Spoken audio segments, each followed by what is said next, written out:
during this gathering today, we want to speak in a way that you can feel as we feel and know as we know the reality of this vibrational reality. We want you to feel this vortex, and we want you to know its realness, and we want you, it is our desire to light a spark within you that makes you decide that you want to get in the vortex, that you want to be one of those cooperative components.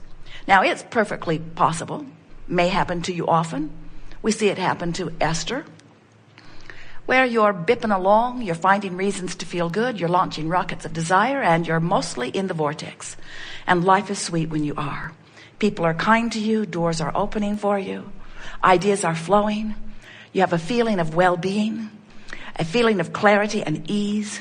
You have balance. No matter what happens, you have your sea legs. All is well for you. And then something will happen that causes an reactivation of an old, maybe dormant vibration within you. Something happens and you view it, which causes you to offer a vibration that isn't consistent with the vortex. So all that happens is the vortex just spits you out. Because if you're not a vibrational match to it, law of attraction doesn't hold you there. In other words, you're called there. Spitting you out is a sharp way of saying it, but it really is accurate, because law of attraction calls to it what matches and doesn't allow near it what doesn't. How about that?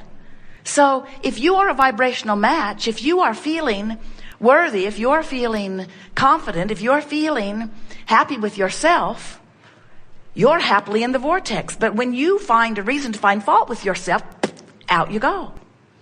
Now, we want to present this in a way that you don't worry about getting spit out of the vortex, because you understand that this process that you are upon here in your physical body is 3 steps. You came forth to explore contrast. You came forth to know what you don't want so that you can more clearly identify what it is you do want. Without that comparison, none of us could move forward. So as you continue to add to all that is by knowing what you don't want, you're having a step 1 moment. And when you're having a step 1 moment, you're not in the vortex. Now, we're always in the vortex having our step 2 moment.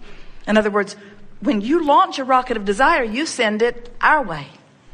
And we see it and embrace it and know it and become a vibrational match to it. We focus upon it, and law of attraction responds to it, which means what you want is in the process of becoming, but it means something ever so much more important. It means you expanded to be more. And that's the thing that so many of you are missing in this business of creation. You think you're creating a car. You're not creating only a car. You're creating yourself as the holder of that better vehicle. It is you who is expanding. Life gave you the idea of expanse. And even though your ideas are about things you want or relationships you want, you are the expanded part of this. Can you hear this? So life keeps causing you to become more. And when you become more, the you that became more is always in the vortex. Step 2. Step 3 is you in your human physical form must find a way to get in there too. That's what the art of allowing is. Getting in the vortex, becoming a vibrational match to who you have become. Another way of saying it is, life caused you to expand. The larger part of you did. What's the rest of you doing? Hanging on for dear life. Beating the drum of justification and rationalization. I need it because I don't have it. I need it because I don't have it. I need it because I don't have it. And what we want you to hear is the vibration of I don't have it doesn't match what's in the vortex. So everything that we talk about, every book we've ever written, every process we've ever flowed to you, and there are dozens of them and dozens more coming, every process is about helping you figure out how to get in the vortex. And there's no cut and dried way, because your vortex is not exactly the same as anyone else's vortex. In other words, what you put in it and the vibrational components of it are unique to you. But it doesn't matter that it's unique to you, because you have a unique guidance system that is unique to you also. You have a unique guidance system that is letting you know in every moment what your vibrational relationship is between you and you. And the better you feel, the better the relationship is. The worse you feel, the worse the relationship is. In other words, you got to get tuned into who you are. So here's this vortex. Do you accept it? Here's this vortex spinning. And let's say that you are feeling some despair. You are pretty far from the vortex. So even though circumstances and events for all of the things that you've been asking for have already been arranged, you can't see them. Your cell phone's out of range. The message has been given. The clues are there. The path has been carved. It's all ready for you. But you're out of range because you're an ornery toad. And you say, with good reason, this happened, and this happened, and this happened, and this happened, and this happened, and this happened. And we say, we didn't say that you're not justified in your negative emotion, but we will never say that your negative emotion, no matter what its reason, is justified. In other words, you're justified in the sense that you didn't make it up. But from our point of view, there is no excuse in the world that is big enough to keep you outside of this vortex where everything that you want is. It must just be a misunderstanding. We do not think that you would deliberately hold yourself away from who you are, from all you are, and from all you want. You must just be doing it because you don't know any better, or because you've got habits of thought that are a little hard to break. So this gathering is about figuring out how to change those thoughts, and therefore change that vibration, and therefore change that relationship, and therefore change that emotion, and therefore change the way things are manifesting in your experience. Now, we've been a little heavy here because you are powerful in your desire, and you're doing extremely well. Look how well things are going. But in order for things to go even better, you've got to make peace with how things are already going. Seems like a backwards approach. When we say to someone who doesn't have something they want, well, you just have to make peace with it. They worry. They say, if I make peace with it, won't the universe say, oh, she's happy with that. Don't bother going to work for her.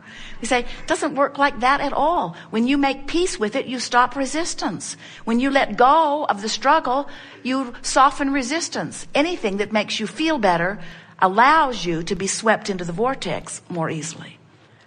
Well, now you know everything we know that matters. There is nothing more that we could tell you that is of importance. Now you just have to practice getting in the vortex. Esther has been in and out of the vortex, more in than out, almost all of her life. And recently figured out how to get in there on purpose. And as she began to stay in there more consistently, in other words, in, out, in, out, in, out, in, out, in, out, in, she began announcing to Jerry, I'm never coming out.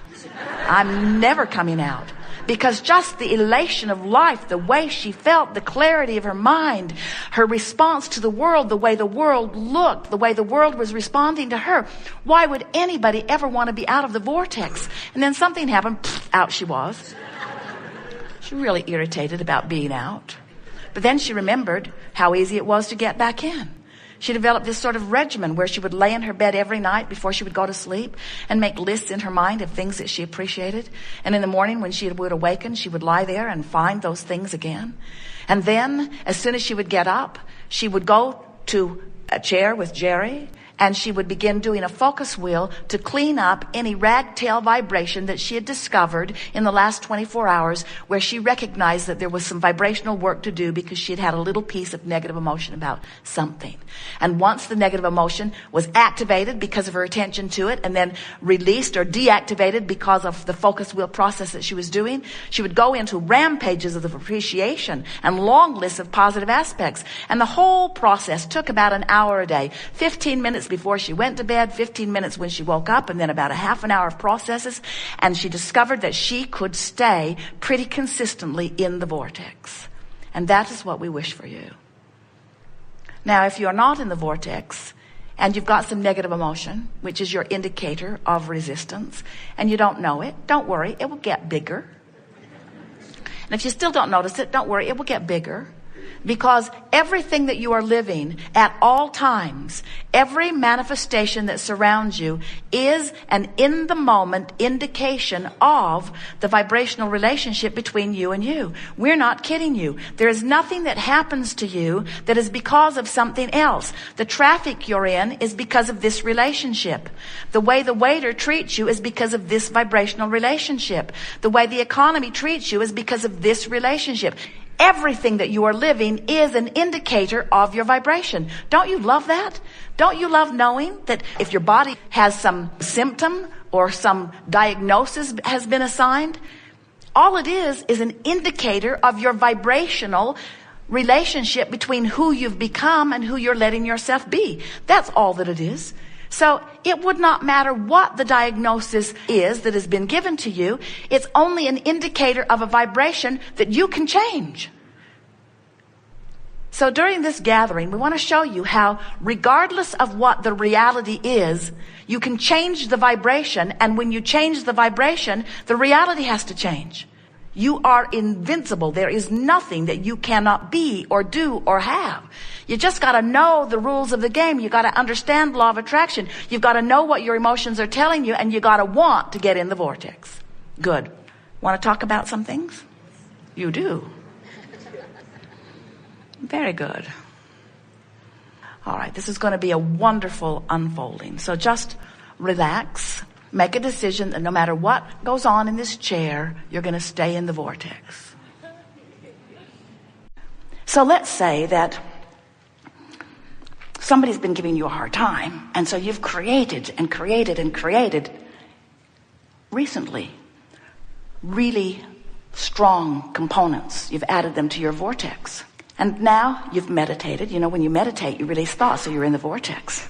Or you've gone on a rampage of appreciation, you're in the vortex. You stop doing those things that you do that kept you out of the vortex, and when you stop doing those things you do that kept you out of the vortex brings you in. And when you're in there, oh, it is so sweet. Your body feels good, your mind is clear, it's evident to others around you, you're thriving. But then, even inside the vortex, the phone rings. You know who it is. Or something happens. And as you give your attention to this subject that is of a different vibrational frequency than the vortex spits you out. Because only cooperative components can abide. So you get the idea that we want you to release your resistance so that the vortex can take you in.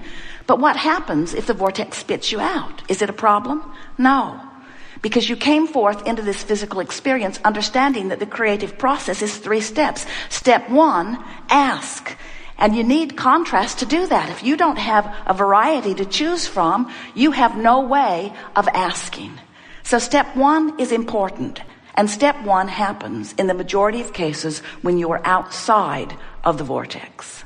You know what you don't want, you ask for what you do want. Step 2 is not your job. That's the job of source. That's the job of your inner being. That's the job of law of attraction. That's the job of the vortex. Step 2 is when you ask, it is given every single time. And it's not just given. The vortex and the source within you becomes the equivalent of all that you've been asking for. So step 2 is not your work. And step 1, you don't have to work at because the contrast just causes you to ask. Step 3 is your work. And what is step 3? Step 3 is to be conscious and aware of the way you feel, reaching for the best feeling thought you can find from wherever you are, so that you will allow the vortex to take you in. Allow your entry into the vortex. If we were standing in your physical shoes, we would be eagerly aware of this vortex of creation. But we would not freak out when we're having a step 1 moment. When you're having a step 1 moment, understand your relationship to the vortex. Say to yourself, I'm ornery as I can be as I'm having this step 1 moment, but the good news is I'm putting things in the vortex. In other words, at least be aware that that's what you're doing.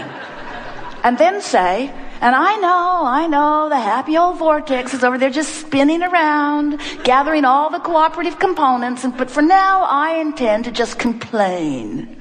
Because in my complaining, I'm adding more to the vortex. That's my justification. And we say, yes, you are. And we do want you to be easy when you're not in the vortex, but we want you to be in the vortex. And you don't need to worry. There is enough contrast that surrounds you that you'll have plenty of step one opportunities. Let your dominant intent be to be in the vicinity of the vortex. Let this loving, God-force vortex bring you in. Let yourself be all that you have become. That's what will happen when you have your, what you call your death experience. We call it croaking. We try to be as disrespectful as we can of death, since there isn't any. You're always alive, sometimes physically focused.